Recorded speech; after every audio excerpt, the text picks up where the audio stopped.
Vous regardez un avion furtif de 43 millions de dollars, la machine de supériorité aérienne la plus avancée jamais sortie d'une piste. Un jet conçu de A à Z pour démanteler des forces aériennes ennemies entières avant même qu'elles ne sachent qu'il est là.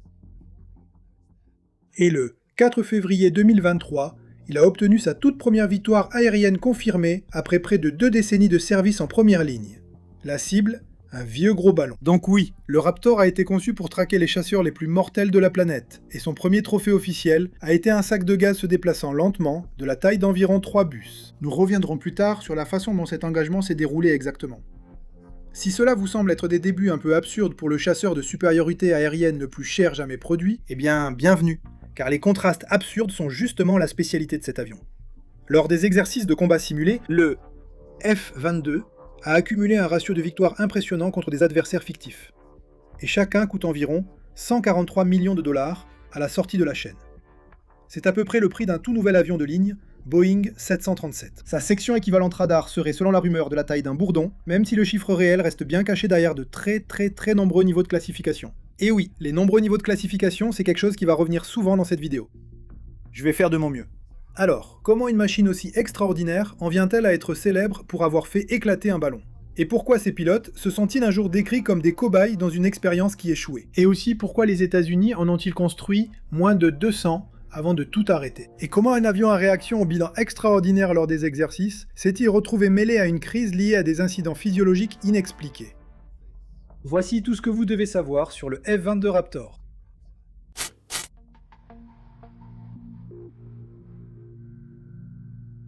Alors, qu'est-ce que c'est exactement au-delà de toute la mythologie et de son prix absolument exorbitant? Eh bien, si l'on met de côté les légendes, le F-22 Raptor est, en termes les plus simples, un chasseur de supériorité aérienne furtif, monoplace et bimoteur. Une machine conçue pour prendre le contrôle du ciel et le conserver face à quiconque serait assez fou pour le défier. Lorsqu'il est entré en service, il est devenu le premier chasseur de 5e génération opérationnel au monde.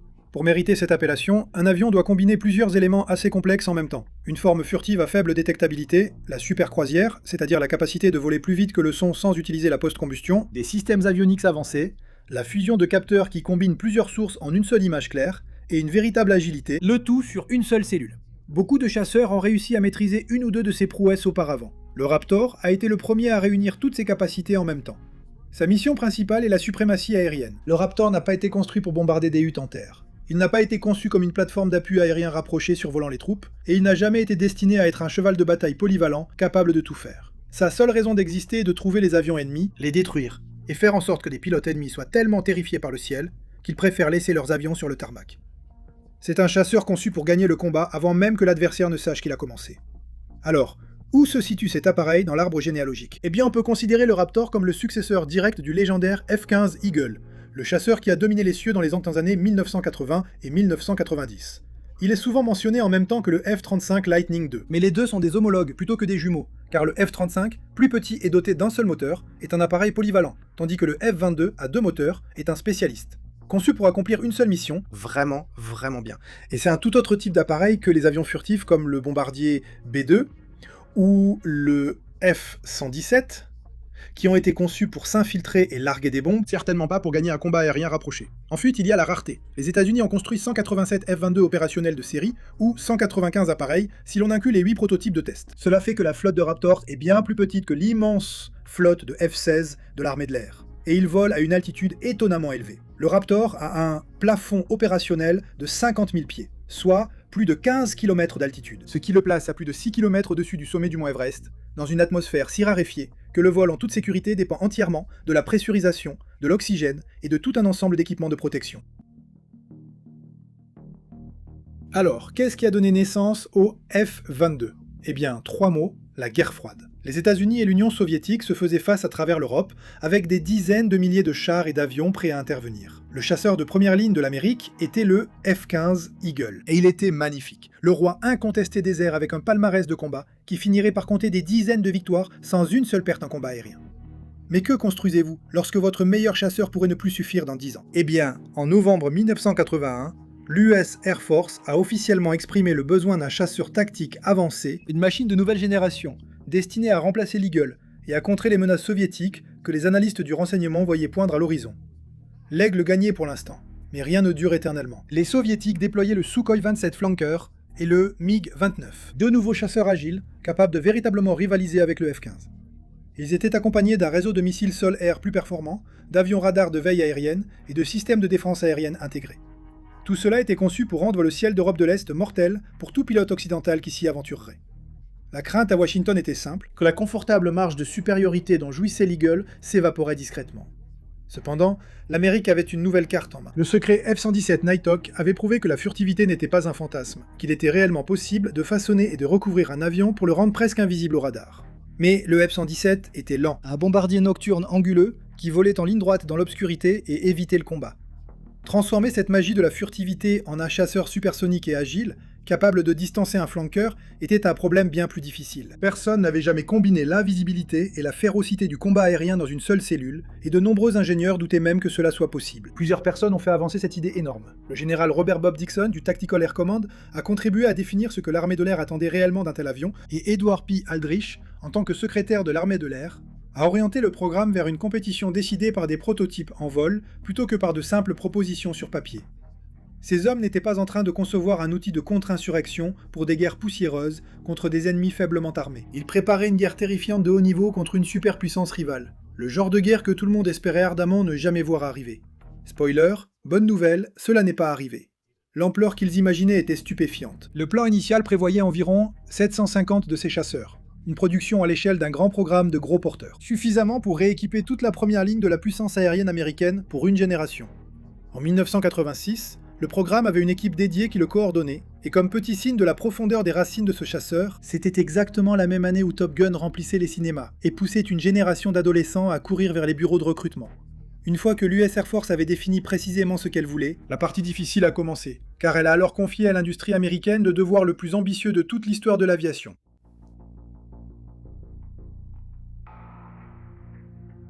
Et, sans surprise, l'industrie s'est précipitée car le contrat proposé valait une somme d'argent colossale. En septembre 1983, l'US Air Force a attribué des contrats de définition de concept à 7 entreprises aérospatiales, leur donnant carte blanche pour imaginer à quoi pourrait ressembler un chasseur tactique avancé, tandis que les géants des moteurs Pratt & Whitney et General Electric commençaient à travailler sérieusement sur les moteurs, qui devraient propulser cet appareil au-delà de la vitesse du son sans post-combustion. 7 entreprises, toutes esquissant leur propre vision du futur, toutes poursuivant le même énorme contrat.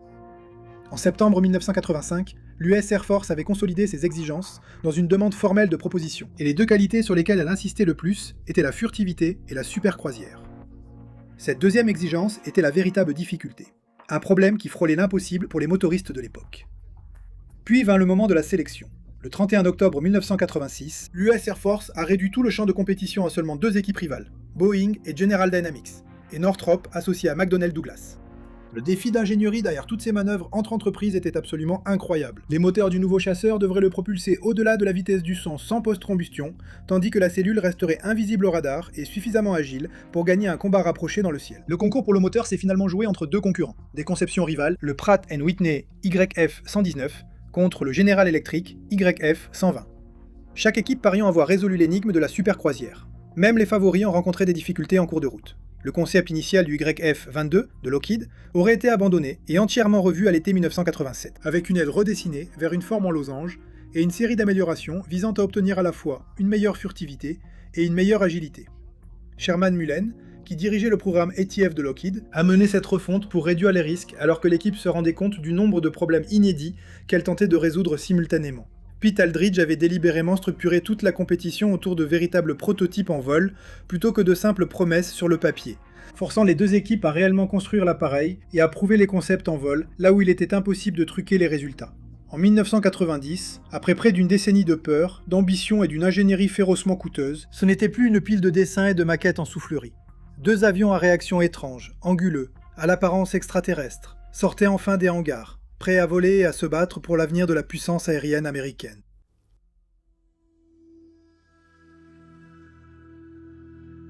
Alors, après toutes ces années de maquettes et de soufflerie, tout s'est finalement joué entre 2 machines volantes, et elles ne pouvaient guère être plus différentes l'une de l'autre. Le 29 septembre 1990, le pilote d'essai de Lockheed, Dave Ferguson, a fait décoller le premier YF-22 de la piste de la base aérienne d'Edwards, dans l'étendue aride du désert de Mojave, et le futur tant promis de la puissance aérienne semblait soudain devenir réalité. Quelques semaines plus tard, le 25 octobre, le major Mark Shackelford monta à bord et devint le premier pilote de l'US Air Force à piloter l'appareil. Mais Lockheed n'était pas la seule équipe. Northrop et McDonnell Douglas avaient construit le YF-23. Et si vous placez les deux prototypes côte à côte, vous voyez deux idées complètement différentes de ce à quoi devrait ressembler la victoire dans les airs. Le YF-23 était un avion long, élancé, presque serpentin, optimisé pour la vitesse pure et, selon certains, doté d'une furtivité encore meilleure que son rival. Une machine qui voulait fendre le ciel à toute allure, pratiquement invisible. Le YF-22, en revanche, était le plus musclé, le plus agressif des deux, conçu pour l'agilité et doté d'un atout que l'autre avion n'avait pas. Cet atout, c'était la poussée vectorielle, ce qui revient à donner à l'avion une charnière supplémentaire en plein vol, lui permettant de pointer son nez et de se déplacer dans des virages serrés qu'un chasseur conventionnel ne pourrait tout simplement pas égaler. Les ingénieurs de Northrop avaient fait le pari calculé que la vitesse et la furtivité compteraient plus que l'agilité dans les combats rapprochés. Et l'un des hommes derrière cette philosophie était John Yost, un ingénieur de Northrop qui avait consacré des années à la forme élégante du YF-23. Yost et ses collègues pensaient avoir construit le meilleur avion. Et à ce jour, une frange obstinée du monde de l'aviation partage discrètement leur avis. Alors, lequel a gagné ? Le 23 avril. En 1991, le secrétaire de l'US Air Force, Donald Rice, s'est avancé et a annoncé que le YF-22 de Lockheed avait remporté le concours et que le moteur F-119 de Pratt et Whitney avait battu le F-120 de General Electric pour le droit de l'équiper. Le raisonnement public de Rice reposait fortement sur l'idée que la proposition de Lockheed comportait un risque de développement plus faible, ce qui signifiait que l'US Air Force la considérait comme un pari plus sûr pour terminer le projet avec un budget raisonnable sans que tout ne s'effondre dans un gouffre financier. La question de savoir si ce jugement a bien vieilli est un sujet auquel nous reviendrons à plusieurs reprises dans la vidéo d'aujourd'hui. Imaginez maintenant que vous êtes un ingénieur de Northrop assis dans cette salle lorsque la décision tombe. Vous avez passé la majeure partie d'une décennie sur le YF-23. Vous pensez sincèrement que c'est la meilleure machine. Et en une seule phrase, tout ce travail prend simplement fin. Le personnel du programme de Northrop a été effectivement dissous, les deux prototypes du YF-23 sont devenus des pièces de musée, et une conception que de nombreux initiés considèrent encore comme le meilleur avion furtif a été discrètement reléguée aux notes de bas de page de l'histoire de l'aviation. Maintenant, si vous êtes chez Lockheed ce même après-midi, c'est quelque chose qui s'apparente à l'immortalité, car vous venez de gagner le droit de construire le chasseur le plus avancé de la planète. Lockheed avait remporté le droit de construire un avion à réaction conçu dès le départ pour anéantir les chasseurs soviétiques sur un champ de bataille européen, au moment précis où ce champ de bataille, et même l'ensemble de l'Union soviétique, était sur le point de disparaître de la carte. En août 1991, quelques mois seulement après avoir remporté la compétition, le F-22 est officiellement entré en phase de développement d'ingénierie et de fabrication, la phase où l'on cesse de rêver et où l'on commence réellement à construire un avion prêt pour le service. Le programme a finalement reçu le feu vert pour transformer un prototype gagnant en une véritable flotte de chasseurs, avec tout l'argent et tout l'élan politique que cela implique. Puis, le 26 décembre 1991, l'Union soviétique s'est dissoute et a cessé d'exister. L'ennemi le plus important contre lequel le F-22 avait jamais été conçu pour combattre. La raison même pour laquelle une salle de briefing du Pentagone avait imaginé le chasseur tactique avancé une décennie plus tôt a tout simplement cessé d'exister en tant que pays. Lockheed a remporté la compétition entre chasseurs juste à temps pour que l'histoire se demande si nous en avions vraiment besoin. Le Raptor avait été conçu pour traquer et détruire les essaims de Su-27 et de MiG-29 que l'armée de l'air soviétique aurait lancés au-dessus des plaines d'Europe centrale. Et maintenant, l'armée de l'air soviétique était en train d'être partagée entre de nouvelles républiques indépendantes, avec la moitié de ces chasseurs immobilisés sur des pistes fissurées faute de carburant et de pièces détachées. La menace autour de laquelle ce chasseur avait été conçu venait de disparaître. Et une deuxième question émergeait de la part des critiques. L'opération Tempête du désert s'était terminée plus tôt cette même année, et lors de cette opération, les avions américains de 4e génération, les F-15 et F-16, que le Raptor était censé remplacer, avaient complètement démantelé l'armée de l'air irakienne, en accumulant quelque chose comme 35 victoires aériennes de la coalition contre 0 perte face aux chasseurs ennemis. Si les avions de chasse que l'Amérique possède déjà pouvaient remporter une victoire aussi écrasante, la question évidente qui s'ensuivait était « Pourquoi diable avez-vous besoin de passer à un chasseur bien plus cher ? Vous dominez déjà ». Cette question était cruciale au Congrès dans les années 90, où les analystes de la défense et les partisans de la rigueur budgétaire se sont succédés pour demander si le chasseur tactique avancé n'était pas désormais une solution luxueuse à un problème qui avait disparu. La pression est retombée directement sur l'US Air Force et sur Lockheed, qui ont soudainement dû défendre non pas que leur avion était magnifique, je veux dire tout le monde était d'accord pour dire qu'il était magnifique, mais que le monde restait suffisamment dangereux pour justifier la construction de cet appareil magnifique, tout simplement. Tout l'argumentaire de vente a dû changer presque du jour au lendemain, passant de « nous avons besoin de cela pour survivre face aux soviétiques » à « l'avenir est incertain » et nous ne pouvons pas nous permettre de prendre du retard sur ce qui viendra ensuite. C'était vraiment difficile à défendre en 1993, alors que le mur de Berlin était en ruine et qu'une vague d'optimisme sur un nouvel ordre mondial pacifique déferlait sur Washington. Le Raptor était né pour mener une guerre que l'histoire venait tout juste d'annuler, et pendant plusieurs années, ses défenseurs ont dû continuer à insister sur le fait qu'un autre adversaire dangereux finirait par émerger, rendant tout cet investissement colossal justifié. Maintenant, ils avaient raison, bien sûr, mais au milieu des années 90. C'était bel et bien un argument, et non un fait.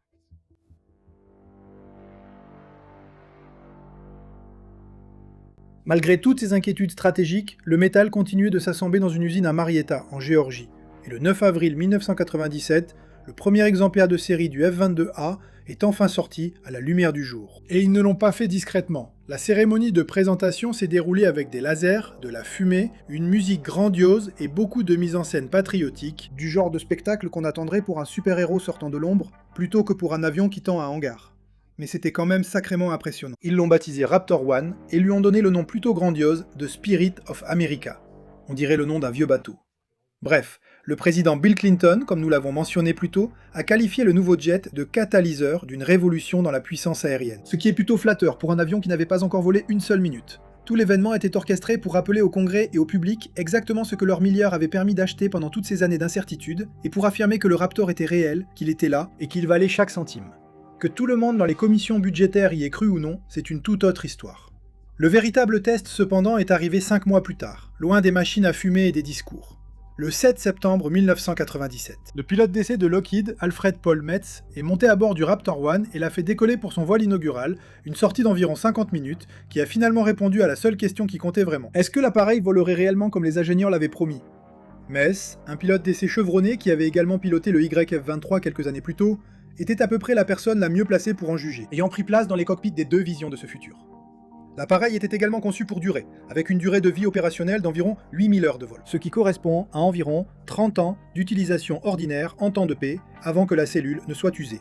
C'est un chasseur que l'on achète une fois et dont on s'attend à ce qu'il vole encore lorsque les premiers pilotes qui s'y sont installés seront depuis longtemps à la retraite. Le Raptor n'a jamais été conçu pour être bon marché, mais il était absolument destiné à être un investissement permanent et générationnel pour dominer le ciel. Mais tout ne s'est pas déroulé sans accroc une fois les célébrations terminées, car la partie la plus difficile de ce chasseur n'a jamais été ce qui était évident. En 1999, de sérieux retards dans le développement des logiciels ont commencé à apparaître. Et cela avait beaucoup d'importance car l'avionique du F-22, les millions de lignes de code qui fusionnent ces capteurs et gèrent ces systèmes, représentaient une charge informatique presque sans précédent pour l'époque. Construire une belle cellule s'est avéré, en comparaison, être la partie relativement facile du travail. Lui apprendre à réfléchir. C'est là que le calendrier et le budget ont commencé à devenir un peu fous. Alors maintenant, l'appareil existait dans le monde, un objet physique que l'on pouvait approcher et toucher, baptisé et ayant déjà volé, et révolutionnaire sur le papier. La question évidente suivante est celle qui définit toute cette machine. Qu'est-ce qui le rend réellement si diaboliquement difficile à voir? Parce que la fumée et les lasers lors de cette présentation, c'était du théâtre. La véritable magie du Raptor n'a jamais été le spectacle. C'était ce qu'il ne montrait pas.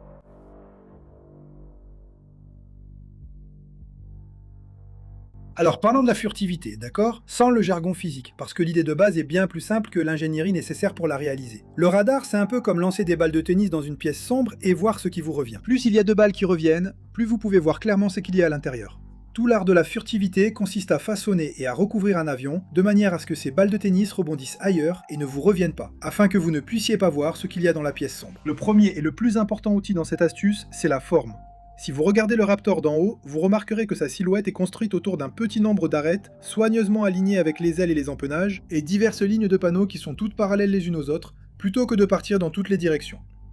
Les dérives sont inclinées vers l'extérieur, et les armes sont rangées à l'intérieur de compartiments internes, plutôt que suspendues sous les ailes, et même les portes de ces compartiments ont des bords en dents de scie, ces motifs distinctifs en zigzag. Tout cela est conçu pour canaliser l'énergie radar entrante loin de sa source, plutôt que de la réfléchir directement vers l'émetteur. Alors imaginez que vous êtes l'opérateur radar d'un système de missiles sol-air de l'époque soviétique, en train de fixer votre écran et d'attendre de détecter un avion de chasse américain approchant.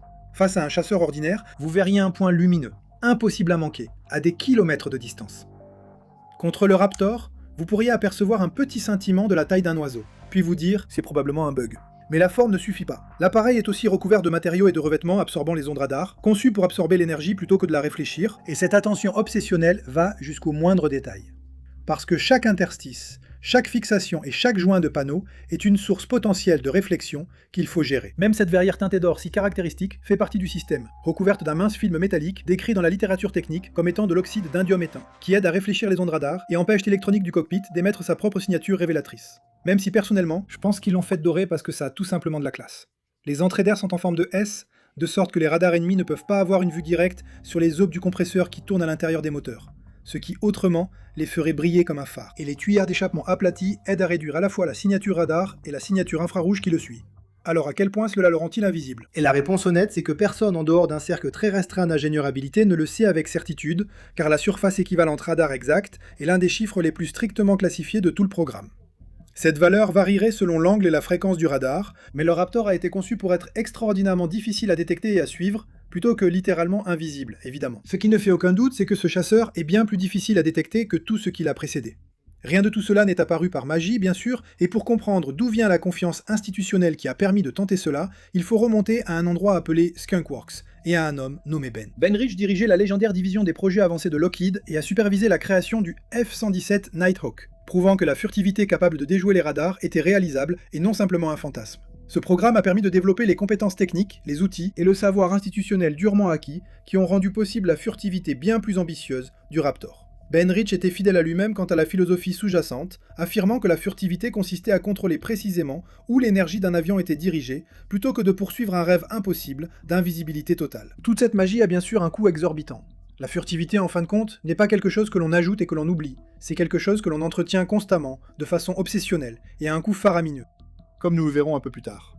Donc, la furtivité permet au Raptor de s'approcher furtivement de ses ennemis et de se rapprocher sans être vu, choisissant le moment du combat plutôt que d'y tomber par hasard.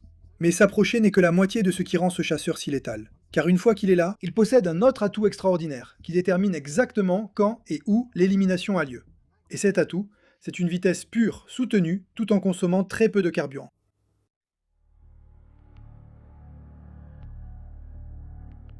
Très bien, alors parlons des moteurs, parce que la furtivité vous rapproche, mais la vitesse est aussi vraiment importante.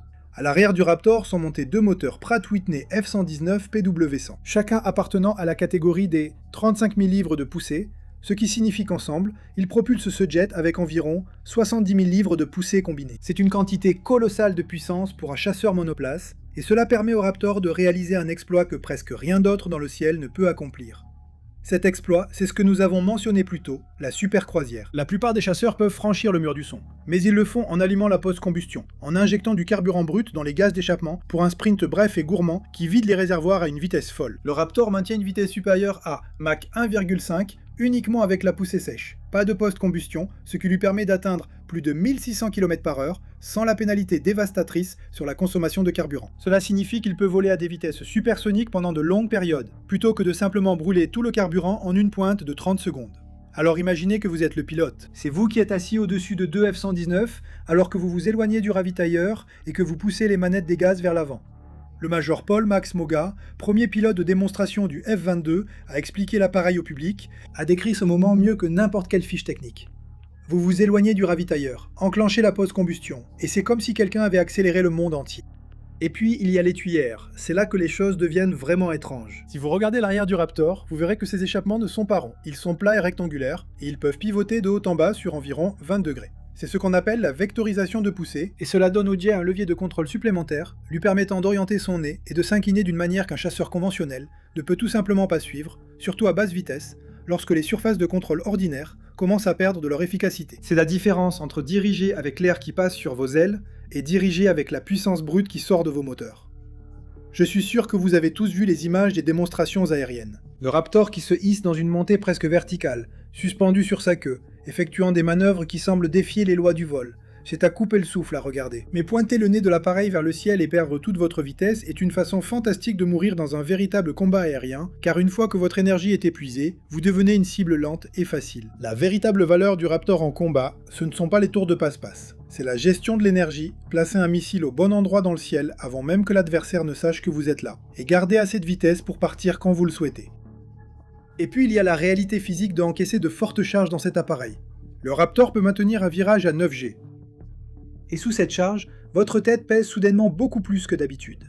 Votre sang essaie de s'écouler de votre crâne vers vos bottes, et sans une combinaison anti-G qui comprime vos jambes, et une technique respiratoire bien maîtrisée, votre vision se voile, puis vous perdez complètement connaissance. Le G peut encaisser bien plus que les humains fragiles coincés à l'intérieur. Nous ne sommes pas très doués pour ça. Le corps est terrifiant, les moteurs sont terrifiants. Mais si vous vous asseyez avec les personnes qui l'ont réellement piloté, et que vous leur demandiez ce qui rendait le Raptor imbattable, presque aucun d'entre eux ne désignerait la cellule de l'appareil. Ils désignent le cerveau, les systèmes derrière les écrans qui décident de l'issue du combat bien avant que quiconque ne s'approche.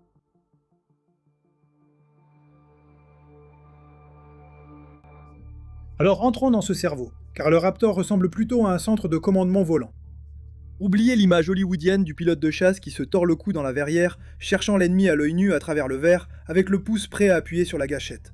Car piloter le Raptor en combat n'a presque rien à voir avec le fait de regarder par la fenêtre. Tout repose sur la lecture d'un écran qui a déjà analysé l'ensemble du champ de bataille pour vous.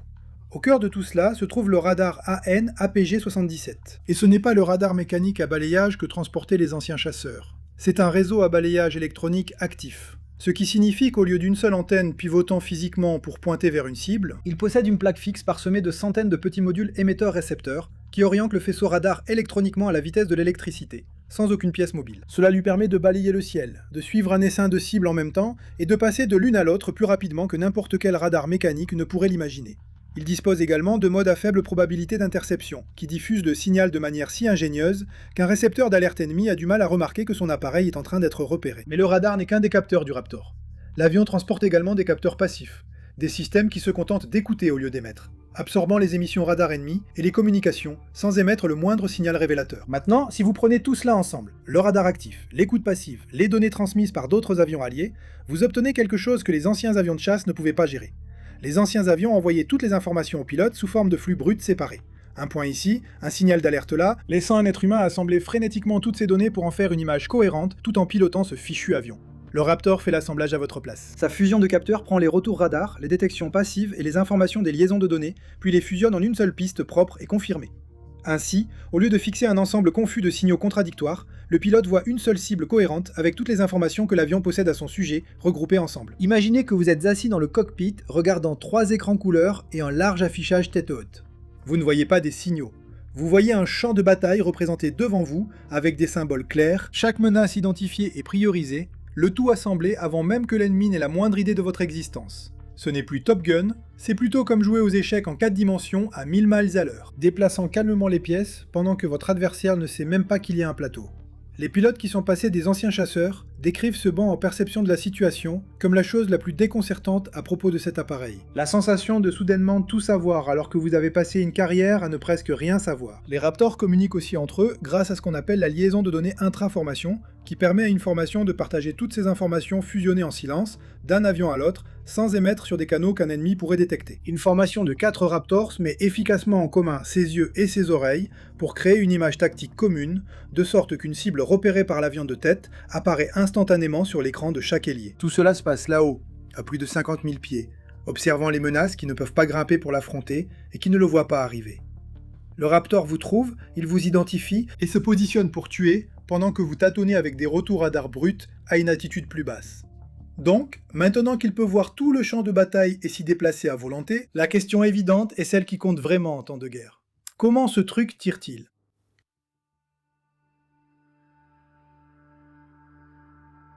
Alors voici le problème que les concepteurs du Raptor ont dû résoudre. Les missiles externes sont excellents pour la puissance de feu. Vous pouvez en fixer une douzaine sous les ailes et avoir l'air vraiment menaçant sur le tarmac. Mais ils sont absolument terribles si tout votre concept repose sur « ne me voyez surtout pas » parce que chaque missile suspendu dans le flux d'air est une masse anguleuse qui s'illumine sur le radar ennemi et ruine d'un coup tout ce travail obsessionnel sur la furtivité. Donc le Raptor cache ses armes à l'intérieur de son propre corps. L'armement standard RR comprend 6 missiles AIM-120 AMRAAM guidés par radar, rangés dans une grande soute sous le ventre, plus 2 missiles AIM-9 Sidewinder à guidage infrarouge, stockés dans des soutes plus petites sur les côtés. Quand il est temps de tirer, les portes s'ouvrent en une fraction de seconde, des bras hydrauliques éjectent physiquement les missiles hors de l'appareil, puis les portes se referment aussitôt, préservant la forme furtive, sauf pendant ce très court instant de vulnérabilité. C'est un superbe exemple d'ingénierie soignée, et cela signifie que le Raptor peut vous abattre, sans jamais compromettre le camouflage qui lui a permis de s'approcher. Il y a un compromis évidemment, car il y en a toujours un. 6 AMRAAM et 2 Sidewinder, c'est un arsenal plus réduit qu'un avion de chasse de 4ème génération, équipé de nombreux points d'emport externes.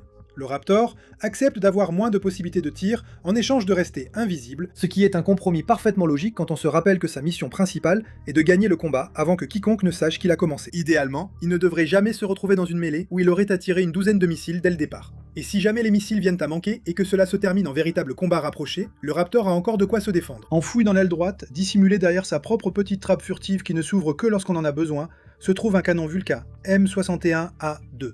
Un canon rotatif à 6 tubes de 20 mm, chargé avec 480 projectiles. Et cela peut sembler beaucoup de munitions, jusqu'à ce que vous appreniez que ce canon consomme ses munitions à des milliers de coups par minute, ce qui signifie que tout le chargeur est vidé en seulement quelques secondes de tir soutenu. C'est une arme de dernier recours, mais à courte distance, l'agilité du Raptor le rend mortel. Le capitaine Phil Hanscolomy, l'un des premiers pilotes de F-22, l'a dit sans détour. Nous pouvons virer plus serré que n'importe qui. Les soutes ne servent pas uniquement en mission RR non plus. Le Raptor peut transporter des bombes guidées de précision à l'intérieur de ce même compartiment ventral, ce qui a eu une grande importance lorsqu'il a finalement été engagé au combat des années après son entrée en service. Tout cela donne une machine capable de voir sans être vue, de se déplacer plus vite que presque tout ce qui vole, et de frapper depuis son propre silence blindé. Et toute cette ingéniosité, chaque parcelle, a eu un prix. Un prix littéralement exorbitant. Un prix politiquement explosif. Revenons à ce chiffre mentionné plus tôt, 750. L'armée de l'air voulait à l'origine environ 750 de ces chasseurs. Assez pour rééquiper toute sa première ligne pour une génération. Le nombre qui est réellement sorti de la chaîne de production, prêt au combat, n'est que de 187, plus une poignée de prototypes de test. C'est une réduction d'environ 75%. Une flotte prévue comme une vaste force permanente et livrée à la place comme une petite escadrille d'exception, des balles d'argent que l'on n'utiliserait que contre les cibles les plus dangereuses. Alors pourquoi une réduction aussi drastique ? Eh bien sûr, c'est une question d'argent. Parce que, oui, c'est cher. Le coût total du programme est souvent estimé à environ 62 milliards de dollars. Si l'on répartit ce montant sur la flotte opérationnelle, on arrive à un coût équivalent à celui d'un stade de la NFL pour chaque Raptor en service. Avec la fin de la guerre froide et des budgets de plus en plus serrés dans les années 1990 et 2000, le Congrès n'a cessé de poser la même question difficile. De combien de ces merveilles hors de prix avons-nous réellement besoin ? Et la réponse n'a cessé de diminuer. Il y avait en théorie un moyen évident de faire baisser ce coût unitaire exorbitant. En vendre à vos alliés, répartir les frais de développement et de production sur une commande plus importante, et le prix par avion baisse pour tout le monde, y compris pour l'US Air Force. Beaucoup d'alliés proches étaient également très intéressés. Le Japon et Israël, voyant tous deux le Raptor comme exactement le type de garantie de supériorité aérienne qu'ils voulaient voir stationner sur leur base. Mais, en 1998, le Congrès a fermé cette porte. L'amendement Bay, du nom du député du Wisconsin David Bay, est devenu une loi américaine et a tout simplement interdit l'exportation du F-22 à qui que ce soit. Pas de négociation, pas d'exception. L'argument derrière cette décision était la protection des secrets, car les revêtements furtifs du Raptor, son radar, sa fusion de capteurs et ses techniques de fabrication faisaient partie des technologies les plus classifiées que possédait l'Amérique, et vendre l'avion à l'étranger signifiait risquer que tout cela tombe entre les mains d'un adversaire. L'argument contraire était tout aussi réel cependant. Les exportations auraient permis de réduire les coûts et de renforcer les alliés confrontés aux mêmes menaces. Chaque camp avait un point de vue légitime, ce qui explique précisément pourquoi cela a donné lieu à un combat aussi amer et prolongé. Imaginez que vous êtes le Japon au milieu des années 2000. Vous regardez de l'autre côté d'un étroit bras de mer une Chine qui se modernise rapidement. Vous avez le budget, votre carnet de chèques est ouvert, et l'unique avion que vous voulez plus que tout, c'est le F-22. Et la réponse de Washington, c'est oui. Désolé mon vieux, celui-ci n'est pas à vendre. La force d'autodéfense aérienne japonaise a beaucoup insisté pour obtenir le Raptor à la fin des années 2000.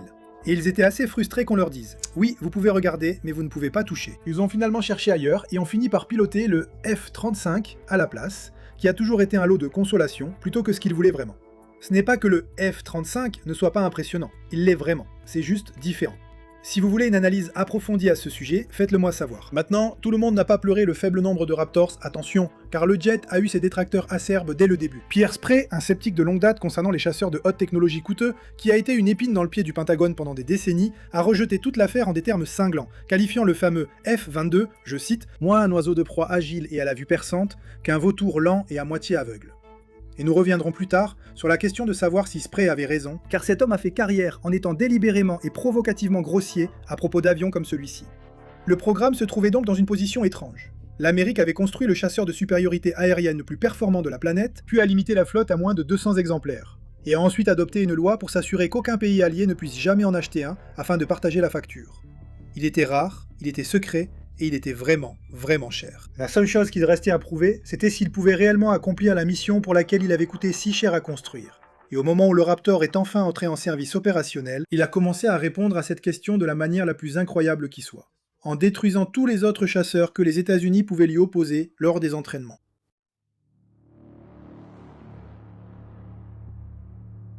Alors après 2 décennies d'ambition, de refonte, de batailles budgétaires et d'une interdiction d'exportation, la question qui comptait enfin était simple. Est-ce que ce foutu engin fonctionne vraiment? En décembre 2005, l'US Air Force a déclaré que le F-22 avait atteint sa capacité opérationnelle initiale. Et le 27e escadron de chasse de la base aérienne de Langley, en Virginie, est devenu la première unité opérationnelle de Raptors, un véritable escadron de ces avions de chasse prêts à effectuer de vraies missions plutôt que des vols d'essai au-dessus du désert. Il n'a pas fallu longtemps pour que le monde découvre ce que cela signifie. En janvier 2006, les F-22 ont effectué leurs premières sorties opérationnelles de défense aérienne du territoire, patrouillant réellement dans le ciel américain.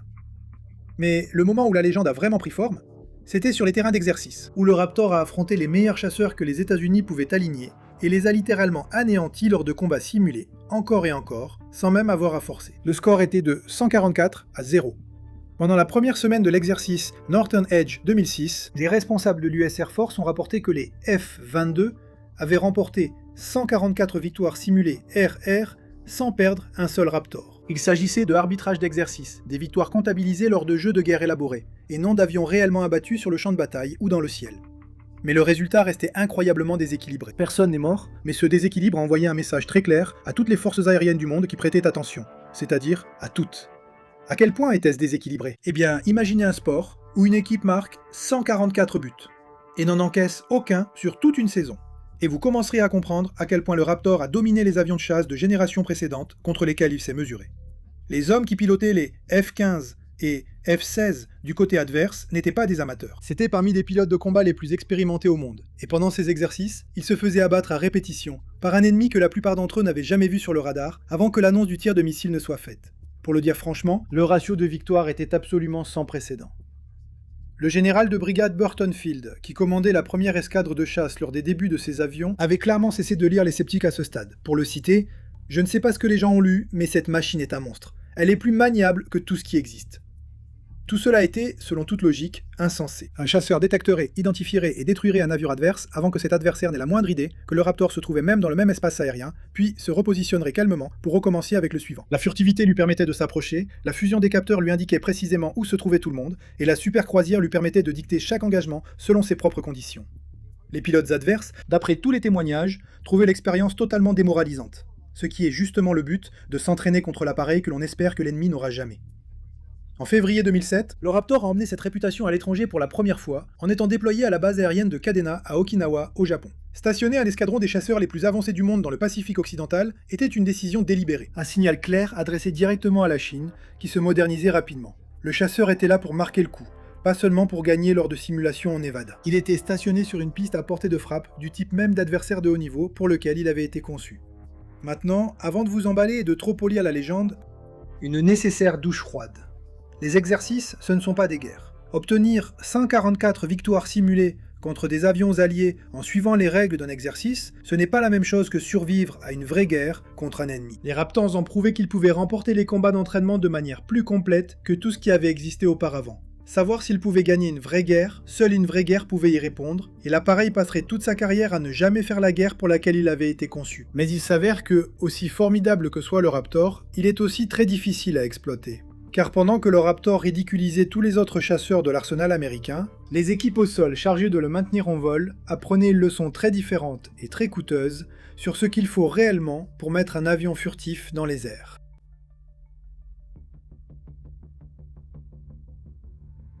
Donc pour chaque heure de vol spectaculaire qu'un Raptor passe à fendre le ciel, quelqu'un au sol passe de longues heures éprouvantes à le remettre en état de voler à nouveau.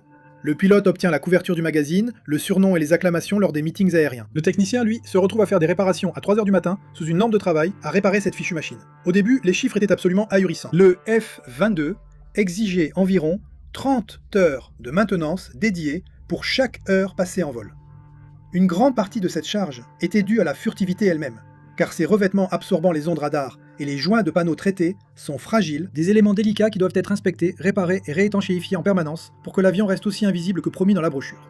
Alors, en quoi consiste réellement ce travail? Eh bien, un hangar climatisé, des techniciens en tenue de protection et avec des masques respiratoires, travaillant avec des revêtements et des mastiques spécialisés, traitant chaque joint, chaque fixation et chaque panneau d'accès, par lesquels l'énergie radar pourrait autrement s'échapper d'un appareil comme le F-22. Ce n'est pas l'image du mécanicien de chasse couvert de graisse et muni d'une clé à molette qu'on voit dans les vieux films de guerre. C'est plutôt un mélange entre un laboratoire de chimie et un atelier de carrosserie. Minutieux, précis et absolument impitoyable envers un travail bâclé.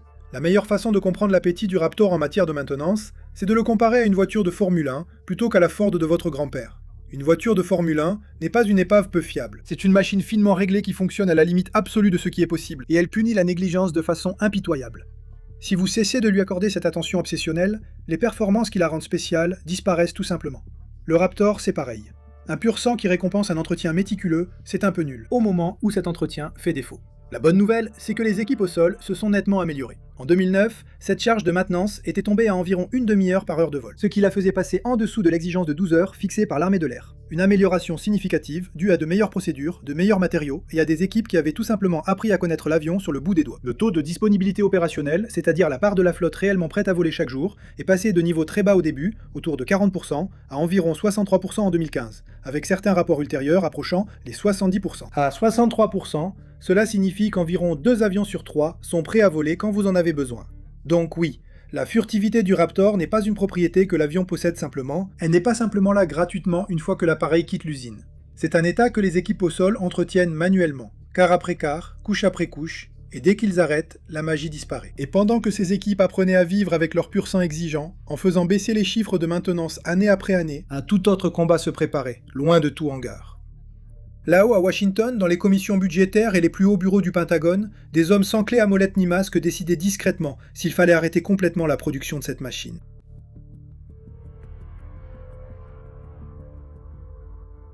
Le Raptor pouvait dominer le ciel, il ne pouvait pas dominer Washington. Et au printemps 2009, Washington a fini par donner le coup de grâce, dans un combat que le programme perdait lentement depuis des années. Le 6 avril 2009, le secrétaire à la Défense Robert Gates s'est levé et a proposé de mettre fin à la production du F-22 à 187 appareils, en réorientant les fonds vers d'autres priorités. Et surtout, vers le programme F-35, qui était censé porter la puissance aérienne furtive vers l'avenir, avec un nombre bien plus important d'appareils. Après ces années où l'objectif de la flotte est passé de 750, c'est à ce moment-là qu'une personne ayant une véritable autorité a déclaré que la réduction s'arrêtait ici, et que la chaîne de production était définitivement fermée. L'arrêt de mort du Raptor était signé. Le raisonnement de Gates était fondé sur les guerres que l'Amérique menait réellement à l'époque. Les États-Unis étaient embourbés en Irak et en Afghanistan, menant des campagnes de contre-insurrection contre des ennemis faiblement armés, sans aucune force aérienne, et pendant toutes ces années de combat, le F-22 n'avait effectué aucune mission dans aucun de ces théâtres d'opération. L'argument de Gates était simple. Pourquoi continuer à investir des milliards dans des chasseurs de supériorité aérienne pour vaincre une force aérienne ennemie qui n'existait pas, alors que les troupes qui se faisaient tirer dessus au sol avaient besoin de drones, d'hélicoptères et de véhicules blindés immédiatement. L'autre côté de l'argument était tout aussi sérieux cependant, et il allait exactement dans la direction opposée.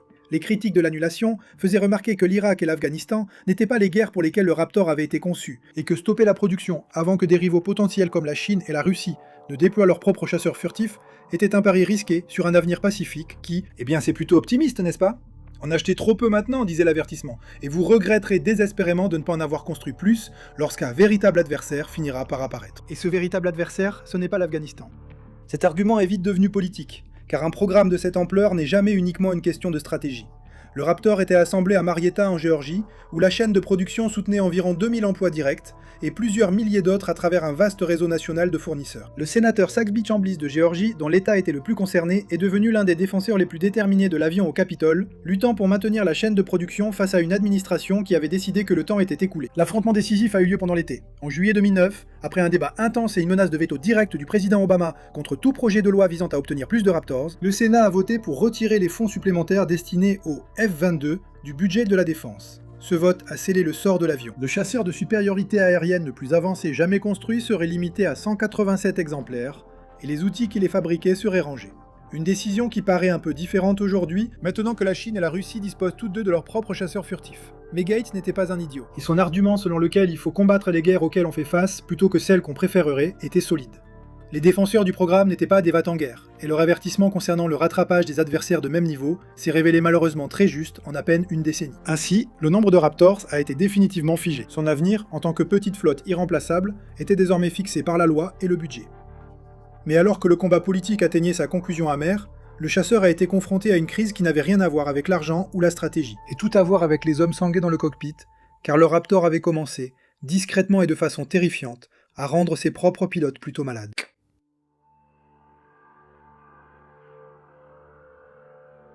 Désormais, le Raptor vole plus haut que presque tout ce qui se trouve dans le ciel, au-dessus de 50 000 pieds, là où l'air est si rare qu'une défaillance du système ne laisse au pilote que quelques secondes de conscience utile, et non des minutes avant qu'il ne perde connaissance. À 50 000 pieds, La température extérieure standard est d'environ moins 56 degrés Celsius.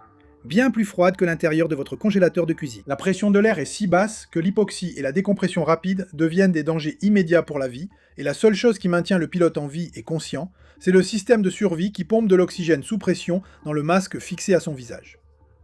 Quand ce système fonctionne, on n'y pense jamais. Quand il tombe en panne à cette altitude, vous n'avez presque pas de temps pour vous en rendre compte, réagir et survivre. Encore décembre 2004. Un des premiers, FA-22, s'est écrasé à la base aérienne de Nellis, bien que les pilotes se soient éjectés en toute sécurité et aient survécu.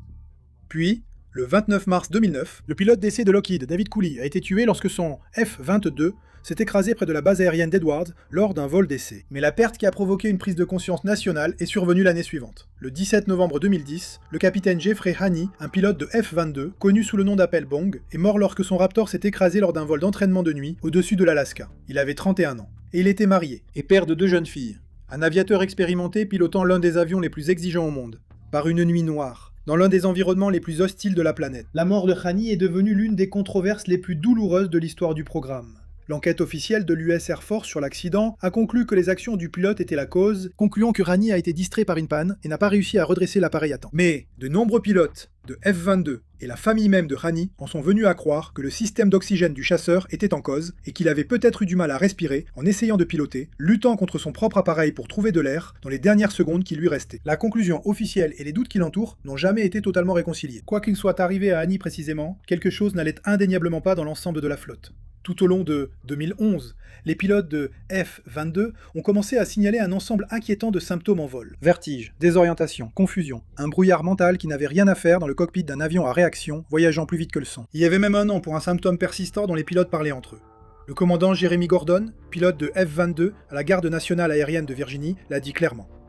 Parmi les pilotes de F-22, il y a un terme, la toux du Raptor. Des hommes sortaient du cockpit, toussant et pris de vertige. Et personne ne pouvait dire avec certitude pourquoi. Et cela affecte la confiance d'un pilote. Ils sont sans biais dans le chasseur le plus avancé jamais construit, un appareil qui gagne tous les combats auxquels ils participent, et ils ne peuvent plus être certains que cette machine ne va pas, silencieusement, priver leur cerveau d'oxygène. 15 000 mètres d'altitude. Alors, en mai 2011, l'armée de l'air a pris une mesure radicale. Le 3 mai, elle a cloué au sol toute la flotte de F-22. Chaque exemplaire de ces chasseurs hors de prix et imbattable. Pendant que les enquêteurs tentaient de comprendre ce qui empoisonnait ou privait les pilotes d'oxygène. Donc oui, l'appareil de supériorité aérienne, le plus avancé de la planète. Le chasseur qui avait remporté 144 victoires, sans aucune défaite lors des exercices. Restait silencieux dans ses hangars climatisés, parce que les pilotes ne pouvaient plus lui faire confiance. L'immobilisation a duré près de 4 mois, la flotte ne reprenant des vols limités qu'en septembre 2011, sous de strictes restrictions et une surveillance étroite. Le Pentagone a insisté sur le fait qu'il prenait le danger très au sérieux. Le capitaine John Kirby, porte-parole du Pentagone, a présenté les enjeux en des termes très clairs. La sécurité est un jeu à somme nulle. Si nécessaire, le secrétaire à la défense immobilisera la flotte. Et, eh bien, ils l'ont effectivement immobilisé, acceptant que le chasseur le plus performant de l'arsenal américain ne valait absolument rien s'il ne pouvait pas être utilisé en toute sécurité. Ce fut le point le plus bas de toute la vie du Raptor. Ni les coupes budgétaires, ni l'interdiction d'exportation, ni même l'annulation. C'est à ce moment-là que les propres pilotes de l'appareil ont regardé la machine qu'ils aimaient piloter et ont discrètement admis qu'ils en avaient peur. Un chasseur capable de surpasser, de grimper plus haut et de tirer plus vite que tout ce qui volait dans le ciel avait un défaut profond dans son système de survie que la force aérienne la plus avancée du monde n'a pas pu identifier ou réparer immédiatement. Et le processus officiel, avec son immobilisation, ses restrictions et ses enquêtes minutieuses, ne satisfaisait pas tous ceux qui pilotaient la machine. Car pendant que les hauts gradés étudiaient des graphiques et que les ingénieurs cherchaient la panne, 2 pilotes de F-22 ont décidé qu'attendre que le système se débrouille tout seul n'était plus une option qu'ils étaient prêts à accepter.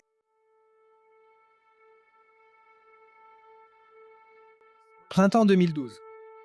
L'armée de l'air avait cloué la flotte au sol, l'avait remise en service sous restriction et étudié le problème d'oxygène sous tous les angles possibles, mais les symptômes continuaient d'apparaître. 2 des hommes attachés dans ce cockpit ont décidé qu'ils avaient assez attendu que le système se répare de lui-même, et ce qu'ils ont fait ensuite était presque inédit dans l'armée américaine moderne.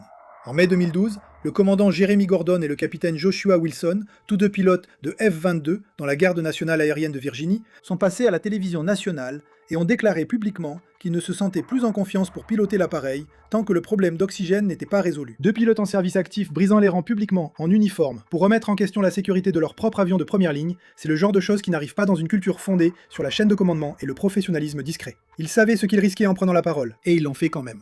La phrase qui a suivi à propos du F-22 venait d'un email lu à haute voix lors du reportage de CBS, écrit par un pilote anonyme, je cite. J'ai l'impression de faire partie du groupe de singes de laboratoire le plus cher jamais réuni. Wilson lui-même a déclaré que les pilotes avaient l'impression de ne servir qu'à collecter des données. Et la pression a fonctionné. Le secrétaire à la Défense Léon Panetta est intervenu et a ordonné une série de mesures concrètes, notamment de garder les F-22 plus près des pistes d'atterrissage potentielles pendant les vols, d'accélérer l'installation d'un système d'oxygène de secours sur l'ensemble de la flotte et d'exiger des rapports d'avancement mensuels qui arrivaient directement sur son bureau, jusqu'à ce que le problème soit résolu. George Little, le porte-parole du Pentagone, s'exprimant au nom de Panetta, l'a formulé simplement. Je cite. Le secrétaire Panetta estime que le ministère doit tout faire pour assurer la sécurité des pilotes et minimiser les risques en vol. C'était la direction civile qui disait à l'armée de l'air que cela avait assez duré. Les choses étaient enfin devenues sérieuses. À la mi-2012, les ingénieurs qui traquaient la panne ont finalement identifié un coupable probable.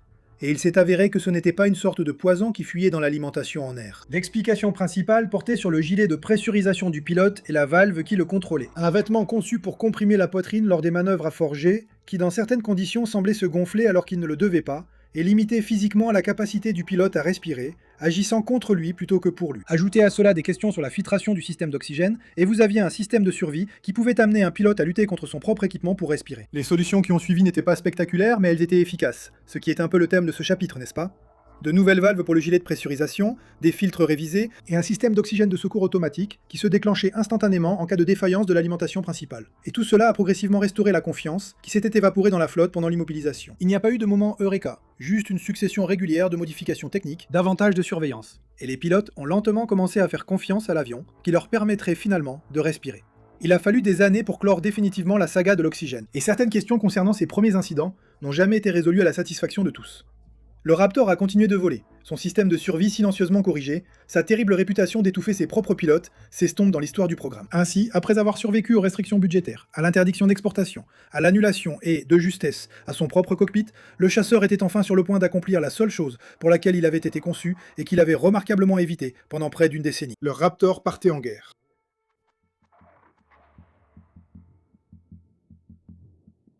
Jusqu'à présent, la carrière du Raptor avait été plutôt étrange. Le chasseur a atteint sa capacité opérationnelle initiale en décembre 2005, et il n'a pas largué une seule bombe en combat réel avant septembre 2014, soit près de 9 ans plus tard. Pour mettre cela en perspective humaine, un jeune marine aurait pu s'engager, être déployé 2 fois en zone de guerre, avoir terminé tout son engagement, et être redevenu civil dans le temps qu'il a fallu au chasseur le plus avancé de la planète pour tirer son premier coup de feu en situation de combat. Alors, quand le Raptor est-il finalement parti à la guerre ? Le 22 septembre 2014, les F-22 ont effectué leur toute première mission de combat dans le cadre des frappes américaines initiales contre l'État islamique en Syrie. 2 Raptors ont frappé une cible de commandement et de contrôle de l'EI avec des bombes guidées de précision, des JDAM guidés par GPS, rangés dans la même soute interne, conçus pour dissimuler ces missiles air-air. Le chasseur conçu pour démanteler la force aérienne soviétique au-dessus de l'Europe avait finalement frappé une cible qui n'avait aucune force aérienne. Le Raptor est enfin parti en guerre, mais pas dans la guerre pour laquelle il était né. Il avait été conçu pour remporter des duels à haute altitude contre des chasseurs de même niveau, et pourtant, son baptême du feu fut une mission de bombardement de précision contre des insurgés dans des pick-up, un ennemi sans avion de chasse, aucune furtivité, et rien qui soit capable de contester l'espace aérien au-dessus de leur tête. La campagne qui a suivi a maintenu le chasseur très occupé. Entre 2014 et 2015, les F-22 ont effectué bien plus de 200 sorties au-dessus de la Syrie et de l'Irak, et ont largué des centaines de bombes de précision, soit environ 270 armes, représentant à peu près 135 tonnes de munitions au cours de la campagne. C'est plus que la charge totale de bombes qu'un B-52 entièrement chargé peut transporter en une seule mission. Le spécialiste de la supériorité aérienne s'était discrètement transformé en bombardier à temps partiel, et un bombardier plutôt occupé en plus. Mais larguer des bombes n'était qu'une partie de ce que le Raptor faisait réellement au-dessus de la Syrie, et ce n'était peut-être même pas la partie la plus précieuse, parce que le chasseur pouvait observer l'ensemble du champ de bataille depuis sa position élevée. Il fusionnait les données du radar, des capteurs passifs et des liaisons de données en une image claire, tout en restant invisible. Pendant ce temps, les commandants l'utilisaient de plus en plus comme un chef d'orchestre aérien, dirigeant les autres appareils, établissant la position de chacun, et partageant cette connaissance avec le reste du groupe d'attaque. Ce n'était plus le tireur solitaire, mais plutôt les yeux dans le ciel, indiquant à tous les autres où regarder. Dans le ciel encombré et dangereux au-dessus de la Syrie, c'était sacrément utile. Américains, membres de la coalition, les appareils russes et ceux du régime syrien opéraient tous dans le même espace aérien, souvent à quelques minutes d'intervalle, sans structure de commandement commune pour les séparer. Un avion capable de voir tout le monde, d'identifier tout le monde et de rester lui-même invisible était extrêmement utile pour garder une vue d'ensemble d'une guerre aérienne chaotique à plusieurs camps où une seule erreur d'identification pouvait déclencher une catastrophe que personne ne souhaitait. Maintenant, une note d'honnêteté s'impose ici, car la légende a tendance à prendre le dessus. Malgré toutes ces sorties et toutes ces bombes, le F-22 n'a abattu aucun avion ennemi au-dessus de la Syrie, car il n'y avait aucun avion ennemi à abattre pour lequel quelqu'un aurait voulu déclencher une guerre. Le chasseur, conçu pour être le plus redoutable chasseur air-air jamais construit, a fait ses débuts au combat en larguant des bombes et en escortant d'autres avions. Et son nombre de victoires aériennes dans le conflit est resté fermement à 0 tout du long. Ainsi, le Raptor avait finalement prouvé qu'il pouvait remplir une vraie mission en temps de guerre, mais pas celle pour laquelle il avait été vendu. Il a largué ses bombes, il a assuré la surveillance aérienne, et il est rentré sans une égratignure. Ce qui est exactement ce qu'on attendrait d'un avion furtif dans un environnement permissif. Mais la chose la plus révélatrice que le Raptor ait faite au-dessus de la Syrie n'était pas liée aux bombes qu'il a larguées. C'était les combats qu'il a réussi à empêcher simplement, en apparaissant là où personne ne pouvait le voir arriver. Le 18 juin 2017, des F-22 étaient en vol, assurant la couverture lorsqu'un FA-18 Super Hornet de la marine américaine a abattu un Su-22 syrien qui avait bombardé près des forces soutenues par les Américains. Au sol, pour la première fois depuis des années, un avion américain avait abattu un appareil ennemi piloté.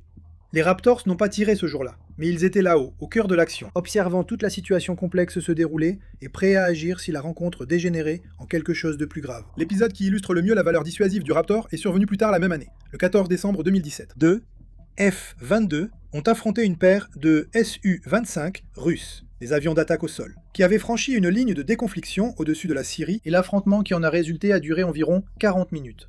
Les Raptors ont tiré des fusées éclairantes pour avertir les Russes de s'éloigner des opérations de la coalition, et toute cette rencontre tendue s'est finalement terminée sans un seul tir. Aucun missile n'a été lancé, aucun coup de feu n'a été échangé. Et tout l'intérêt de cette rencontre était que rien ne s'est passé, ce qui est exactement le genre de résultat que le Raptor savait produire discrètement et brillamment, une fois qu'il apparaissait là où on ne l'attendait pas.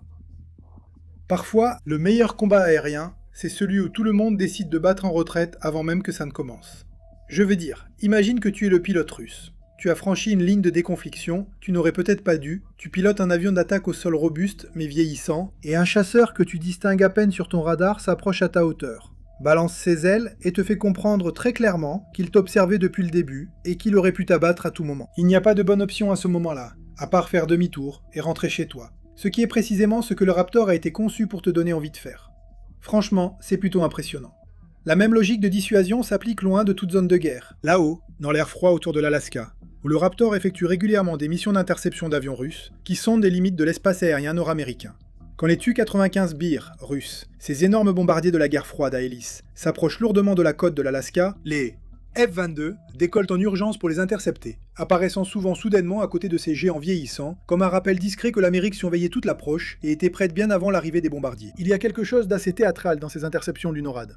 À F-22, qui glisse silencieusement en formation derrière un Bear de l'époque soviétique, qui avance péniblement, le chasseur furtif le plus récent au monde, escortant l'un des plus vieux bombardiers encore en service. Deux époques de puissance aérienne côte à côte pour les caméras. Et le message est bien sûr on ne peut plus clair. Nous vous avons vu arriver, et si ce n'était pas une patrouille en temps de paix, vous seriez déjà abattu. Ainsi, la contribution la plus précieuse du Raptor dans une situation tendue venait souvent avant même qu'une seule arme ne soit armée, en forçant l'adversaire à se comporter différemment dès son apparition. Pendant ce temps, loin des lignes de déconfliction et des interceptions dans l'Arctique, le Raptor était occupé à devenir quelque chose que ses ingénieurs n'avaient jamais prévu. Une véritable star de la culture populaire.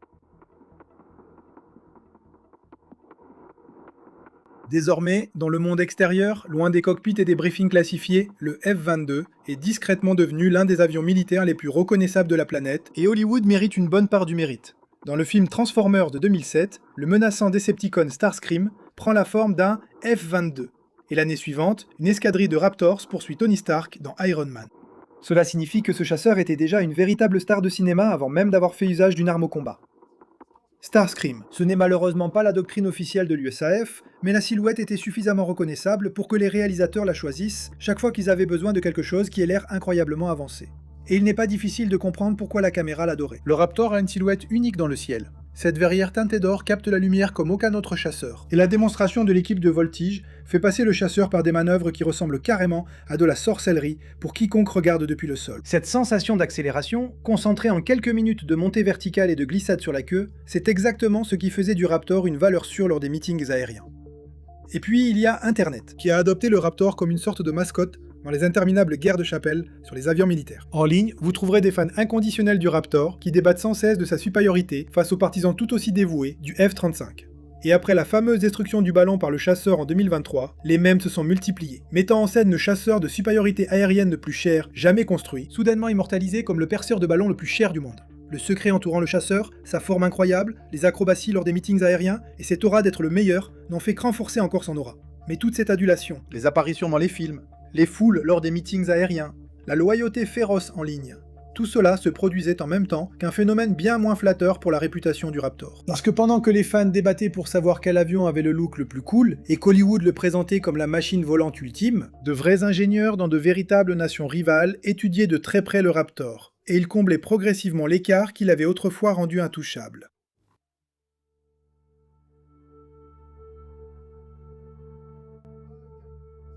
D'accord, revenons maintenant à ce ballon, maintenant que vous comprenez exactement quel type de machine a été envoyé pour s'en occuper. Fin janvier 2023, un ballon de surveillance chinois à haute altitude est entré dans l'espace aérien américain et a traversé les États-Unis continentaux. À la vue de tous ceux qui levaient les yeux, ce qui a transformé un équipement d'espionnage en un événement d'actualité nationale en l'espace d'environ une semaine. L'US Air Force a repositionné des F-22 pour suivre l'objet et déterminer comment, si c'était possible, abattre un ballon avec un avion de chasse conçu pour détruire d'autres chasseurs. Pourquoi envoyer un avion furtif après un ballon, à la base? Eh bien, c'est parce que presque rien d'autre dans l'arsenal ne pouvait l'atteindre facilement. Le ballon volait à environ 60 à 65 000 pieds, bien au-dessus de l'altitude d'un vol commercial ordinaire. Le F-22 est monté à environ 58 000 pieds, tout près de la limite où un chasseur et ses missiles peuvent encore être efficaces.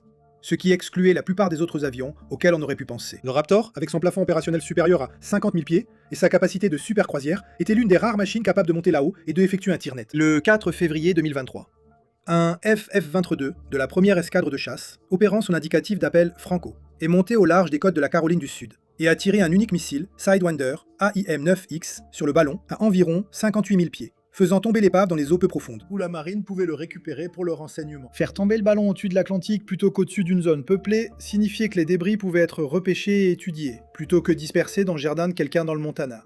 C'était une intervention étrange pour le Raptor. La cible était lente, elle émettait à peine de chaleur pour qu'un missile à guidage infrarouge puisse la verrouiller, et elle flottait à une altitude où l'air est trop rare pour qu'un avion de chasse puisse manœuvrer avec sa violence habituelle. L'analyste de la puissance aérienne, Rebecca Grant, a déclaré « Abattre le ballon chinois était en effet la première victoire RR du F-22. » Fin de citation.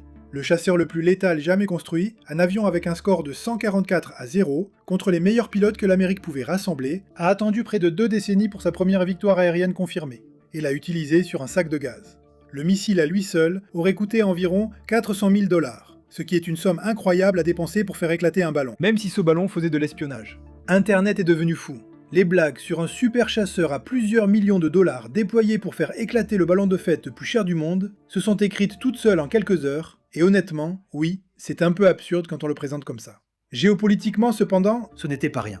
Une plateforme de surveillance étrangère avait traversé l'ensemble des États-Unis, et la réponse a été une démonstration claire que l'Amérique pouvait atteindre la limite même du ciel exploitable et retirer discrètement tout ce qu'elle y trouvait. Oui, c'était drôle, mais c'était aussi un message, et les personnes à qui ce message était destiné l'ont parfaitement compris. Donc, si le chasseur le plus avancé de la planète est maintenant célèbre pour faire éclater des ballons, combien de temps reste-t-il réellement au Raptor avant qu'un appareil plus récent ne prenne sa place?